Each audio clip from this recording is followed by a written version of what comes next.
Alright, g'day there ladies and gentlemen. I'm Nanohola, guys. This will be a quick and easy tutorial on a quick and easy trick, PDA side flips. So PDA side flips look like this. Whoops. Yeah, you get the idea. So you're chaining side flips together in midair with the PDA. This is normally used in Ratchet 1 NG+, or God Bolts, whatever arbitrary 100% category you want to talk about to get a bunch of height. Yeah, so the reason they work is because of this. I'll explain it. It's not really that complicated either way. So when you're in the midair with the PDA, obviously if you just exit it normally, you fall instantly. But if you're using the PDA and you in midair and you hold L1 and then go to exit it, I'll pause the game and frame advance just to sort of demonstrate. Pay attention to the state on the right side of the screen, you'll see what I mean. So if I exit here, you'll see that Ratchet enters first person view. If I release L1, he has a single frame where he's standing, and then he starts falling again. So we abuse this single standing frame to buffer a side flip, like so. So what you do is, you hold L1 when you're in PDA, then you would press to exit, hold side flip, and then on reaction when Ratchet comes back into view, or a little bit beforehand, it depends. You can do it a little bit beforehand, but normally you'd either grind out at sort of habitual timing through practice, or you do it on reaction.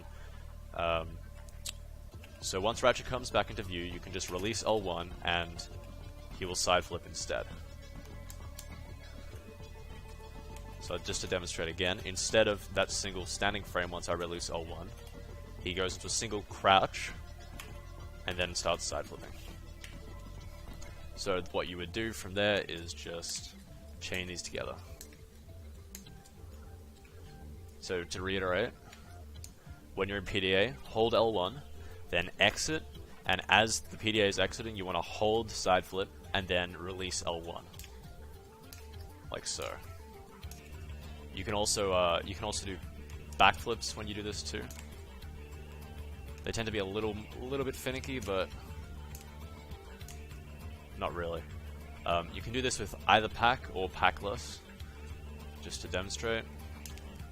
Whoops.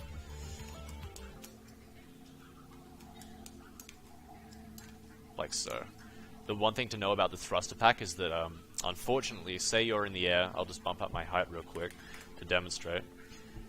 If you're in first person in the air, so obviously holding L1, and you accidentally double tap R1, you'll immediately start hovering. So obviously you don't want this, and it's not really that difficult to save either. All you have to do is unhover by double tapping R1 again, and then you're back in PDA. Press PDA to go back in, and then you can just whoops. Then you can just start doing whatever you need to again. So this trick isn't particularly difficult either. It would require a bit of practice, but out of PDA, you've got about a 9-frame window to buffer between when you input side flip and when you release L1. If you're inputting side flip for too long, the camera will turn too far, and Ratchet won't side flip out of L1. But once you get that timing down, it's a quick combination of button inputs, but it's nothing really strenuous or difficult to do. The most important thing probably about this trick is to, after you've got the method down, you want to be able to repeat the inputs over and over again, because otherwise you're not really going to be getting much height if you can only do it once.